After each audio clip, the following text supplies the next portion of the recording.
Saluto a tutti, siamo qui per parte e scoprire creazione sabefa nostrale. Qualche folle in giro a tre oggetti piatti moscani e qualche minuto per presentare un nostro artista Cabigursin che oggi per noi passa dall'ombra al lume a passi diati. Shadow Corsican Design, salute. Salute. Ma dite ma pena, vi chiamate veramente così? Non, effectivement, je ne m'appelle pas comme ça. Je m'appelle Frédéric Léonard et je suis effectivement Cap-Corsin et de Millau. Exactement. Donc nous avons bien compris qu'il s'agissait d'un jeu de mots avec le mot shadow, ombre en anglais. Je vais quand même vous poser cette question. C'est quand même étrange pour un artiste que de vouloir rester dans l'ombre? En un sens, oui, peut-être pas à mon idée, parce que pour moi, ce qui est important, c'est de mettre l'objet créé en avant, plus que la personne qui le crée. Et ce qui est important, peu importe qui a fait l'objet, qui a réalisé l'objet, ce qui est important, c'est que les gens apprécient l'objet et que ça leur raconte une histoire, que ça crée quelque chose pour eux. Donc l'objet est au cœur de votre préoccupation, de votre création. Alors moi, je vais vous proposer de découvrir un premier objet que j'ai caché dans mon tiroir et qui est votre credo, je crois. Cet objet, en fait, est l'objet de l'inspiration, de la voix créatrice. Alors, pourriez-vous nous expliquer qui est cette personne? Alors ça, c'est Laure, ma grand-mère maternelle, qui, en fait, il se trouve que j'ai un petit peu voyagé, puis je revenais de voyage, et ma grand-mère étant décédée, donc il a fallu aller dans l'appartement et vider. On connaît tous, je pense, ce genre de choses à faire, qui pour moi a été une vraie révélation, puisque, en fait, j'ai rencontré ma famille à travers le fait de fouiller dans cet appartement, parce qu'il a la particularité d'avoir toujours appartenu à ma famille depuis sa construction, et donc il y avait 200 ans d'histoire de la famille, et donc à travers les lettres, à travers les objets, à travers tout ce qu'il pouvait y avoir, j'ai rencontré ma famille. Et tout s'est dévoilé, et ce portrait est magnifique. Mais il y a une petite histoire avec un objet que nous avons en plateau, c'est cette table. Oui. Vous nous expliquez un petit peu quel lien elle a avec votre grand-mère? Alors voilà, outre les lettres, les objets, etc., il y avait aussi les meubles, et les meubles de famille. Et donc cette table était anciennement un meuble appartenant à ma grand-mère, que j'ai totalement découpé et recréé, parce que l'idée, c'était, nous avons tous, en fait, dans les familles, des anciens meubles, de mémés, de ceci, de cela, et donc souvent, ils sont plus adaptés, ou ils sont peut-être pas forcément au goût du jour. Et je voulais absolument garder l'âme de ce meuble-là, et garder, je crois vraiment qu'il y a une âme à quelque chose. Quand on est enfant et que sur une table, on prend son goûter tous les jours avec sa grand-mère, eh bien, quand on devient adulte, on veut pas forcément mettre ça à la poubelle. Et donc l'idée, c'était de refaire quelque chose d'actuel, qui me parle à moi et qui garde l'âme totale de ce que c'était, quoi, qui me permet de revivre avec cette famille disparue. Mais vous croyez pas si bien dire, cher Frédéric. En fait, votre âme, je l'ai pris et je l'ai mis dans un tiroir. Je vais vous faire voir ce deuxième objet, Aostranima. Vous allez nous parler de ce magnifique objet, grâce auquel, je crois, Frédéric, en fait, vous avez créé une vraie carte d'identité, c'est ça? Bien malgré moi, oui, tout à fait. Alors, regardez comme elle est jolie, cette lampe. Elle a une histoire quand même assez atypique, je crois. Exactement. En fait, je cherchais, je trifouillais, je voulais absolument faire. J'ai tout, moi, vous savez, j'ai tout. Je suis allée voir votre tiroir, j'ai fouillé, je suis rentrée, j'ai trouvé plein de choses chez vous. Alors, vous nous expliquez un petit peu. Voilà, je cherchais votre. Voilà. Alors en fait, voilà, j'étais autour d'une lampe. Je voulais vraiment. Il y avait l'histoire de la lumière, il y avait l'histoire de l'époque, il y avait l'histoire de la famille, mais j'arrivais pas à faire ce lien. Puis un jour, je suis en voiture et je passe devant les poubelles, là où les gens entreposent les poubelles, et je trouve. Les poubelles de Millau. Je fais les poubelles de Millau. Non, mais ce qu'on peut. Hein. Et donc, en fait, pour la petite anecdote, je sais pas, ça a été vraiment un flash. J'ai arrêté la voiture en plein milieu, donc j'ai créé un petit trafic. Embouteillage. Voilà. Sûr de moi, je fais, vous inquiétez pas, merci, vous savez comment on fait tous.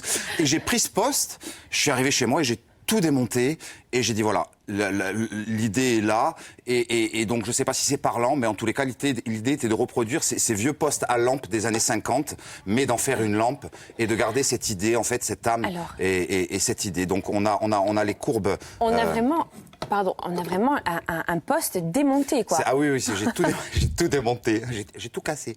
Et voilà, donc ça a été vraiment un flash. De suite, je suis rentré chez moi et j'ai tout posé sur la table et j'ai tout démonté. Et voilà, donc on est un peu dans ce gabarit. Voilà, ce gabarit. En fait, ça c'était. Alors c'est rigolo la manière dont il faisait. Donc je l'ai recollé sur un morceau de papier pour l'avoir. Donc en fait, c'était le devant du poste. Donc il y avait cette feutrine rouge avec donc les boutons autour. C'est la feutrine d'origine. C'est la feutrine d'origine du poste, Génial. tout à fait, qui en fait était collée, je ne sais plus si c'est de ce côté ou de ce côté, donc il a fallu la décoller tout doucement, etc.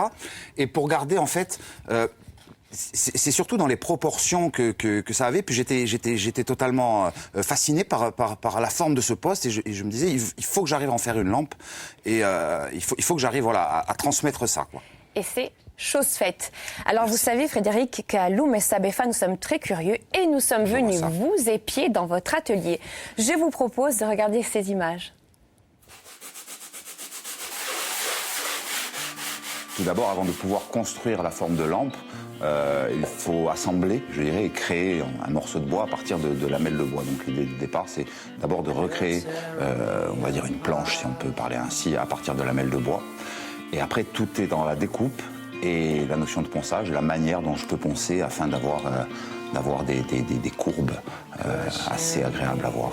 Alors, les bois choisis ne sont pas forcément choisis puisque je reste tributaire de ce que je peux trouver. Donc ça peut aller de l'ancien meuble que je découpe jusqu'à des bois comme mon oncle hier m'a amené, du châtaignier, du chêne, des grosses poutres que je redécoupe. Il peut y avoir du contreplaqué, il peut y avoir du trois plis, il peut y avoir un peu de tout ce que je trouve et qui a une couleur intéressante pour se mêler aux autres, parce que l'idée c'est quand même de faire un dégradé de couleurs et d'arriver à jouer avec les différentes essences de bois, les différentes couleurs qu'il peut y avoir. Donc il n'y a pas vraiment de sélection au départ, c'est plutôt à travers ce que ça peut m'inspirer comme couleur et l'idée après c'est de marier tout ça malgré les contraintes.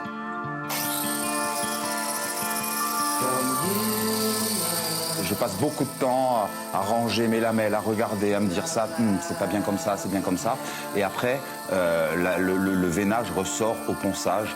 Et c'est vrai que je ponce très très fin, bien souvent avec du papier de verre de carrossier, pour arriver justement à avoir certaines veines qui ressortiraient pas si je ponçais plus gros en fait.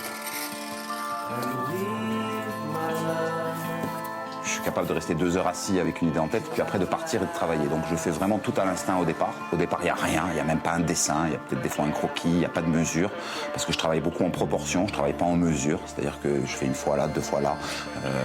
Et après, une fois que j'ai fait mon proto, alors il est grand temps de faire un gabarit pour essayer de refaire plus ou moins la même chose. J'y arrive jamais, je ne veux pas y arriver non plus, puisque chaque objet est différent et chaque chose sera différente. Mais forcément, après mon premier proto, la première chose que je fais, ce sont mes gabarits pour pouvoir reproduire mes objets. Frédéric, je vous sens un petit peu ému de vous voir. Oui, disons que c'est pas comme si j'avais l'habitude, première des choses. Ça fait quoi de se voir à l'œuvre? Ça fait bizarre, il y a beaucoup d'émotions et puis il y a quand même, je dois l'avouer, avec peu d'humilité, un petit peu de fierté aussi, parce que je suis totalement autodidacte et que c'est juste rien n'est calculé dans ce que je fais en fait. Je veux dire, il y a une vraie spontanéité. Je suis vraiment victime de tout ça, on va dire. Pour notre plus grand plaisir, j'ai envie de vous dire. Écoutez, merci, mais c'est vrai que voilà, c'est parti. Voilà, c'est parti du cœur. Du cœur, exactement. Alors j'ai envie de vous poser une question. Un objet, comme on vient de le voir, et comme celui-ci, c'est combien d'heures? Ça représente quoi en termes d'heures? Alors, sans parler du temps de la création, le nombre d'heures dépend effectivement. Alors, si j'en fais, par exemple, si demain je vais en faire 4 ou 5 en même temps, je vais passer beaucoup moins de temps puisque je peux, je dirais, en matière de production, pendant que c'est quelque chose sèche, refaire l'autre. Il y a des couches de vernis particulières. Vous choisissez la couleur aussi de votre vernis. Je choisis. Alors, j'essaie. Voilà, je fais mes petites mixtures, mes petites popotes. Je n'utilise que des produits naturels parce que je veux pouvoir les respirer sans masque, je veux pouvoir les toucher. La plupart du temps, quand je mets de l'huile, j'essaie de l'appliquer au doigt. Il y a un côté très tactile avec le bois qui, une fois qu'il est poncé, a cette douceur. Il y a presque un côté charnel. Et donc, vous le bichonnez, votre bois. J'essaie de m'en occuper du mieux que je peux. Et donc, c'est vrai qu'il y a tout un mélange à avoir avec des pigments naturels pour essayer justement d'avoir au finish voilà, ces couleurs-là et ces dégradés-là qui moi, me parlent. Hein. Oui, justement, cet atelier pour vous, c'est juste un atelier. Shadow, c'est quoi? Shadow, c'est ma vie. Shadow, il arrive un moment, je pense, où on a envie de créer quelque chose. Donc moi, j'habite dans ma maison de famille, dans mon village. Je suis originaire de Millau. Toute ma famille est là-bas. Cette maison est toute en pierre. Je vais rebondir sur ça, sur votre famille. Et à nostra sequenza, Batigor, et c'est le moment de faire battre votre cœur. On va inverser un petit peu la tendance. Et je vais vous demander, Frédéric, de nous parler de cet endroit. C'est quoi cet endroit? Alors ça, c'est ma maison. Vous avez vu que j'ai volé même votre pan de mur. Vous êtes venu, vous avez même volé le pan de mur. Et en fait, l'idée est venue, notamment, je discutais, Raphaël Paulette, qui est photographe, était à la maison, il me dit, oh, tu devrais faire une nébuleuse. Je dis, c'est quoi une nébuleuse? Il me dit, c'est un mélange de photos de différentes tailles. Et je dis, Donc cette histoire-là, cette découverte de cette famille qui est la mienne, que je ne connaissais pas, puisque plus personne n'est là, donc je vais la mettre sur un mur, et je vais mettre aussi sur un mur tout ce qui en a découlé, c'est-à-dire on peut voir Shadow, on peut voir mon fils, et je sais pas, c'est devenu... Des pièces de militaires, vous avez vraiment mis... Voilà. J'ai tout mis parce que j'ai la chance de venir d'une famille de gens dont on peut être fier.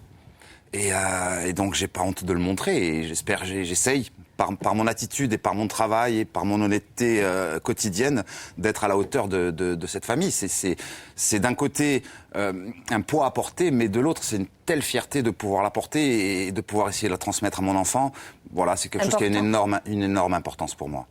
Vous avez une maxime aussi, je crois. Oui. J'ai lu ça quelque part chez vous. Alors c'est un dernier tour de piste parce que j'ai toujours le culot de vivre à 200 à l'heure, de tout faire à fond et de me lancer si j'ai une idée, je vais le faire du plus sérieusement possible, mais plus l'idée est folle et plus je me lance. Par exemple, ça, Shadow, je veux dire, et je me dis toujours, allez, on y va, un dernier tour de piste, encore un dernier petit délire, et puis continuons la fête, quoi. C'est ce que vous inculquez à votre fils? C'est ce que j'essaie de lui inculquer, avec beaucoup d'humilité, de travail, de passion, force, d'honnêteté. Je crois qu'on peut tout faire dans la vie. On peut tout se permettre si on respecte les gens et si on travaille fort. Merci Frédéric de nous avoir ouvert les portes de votre atelier à Millau. Mi è stato un vero piacere e un vero viaggio bello me sabe fa. E a voi vi dico a presto per un altro Batigor.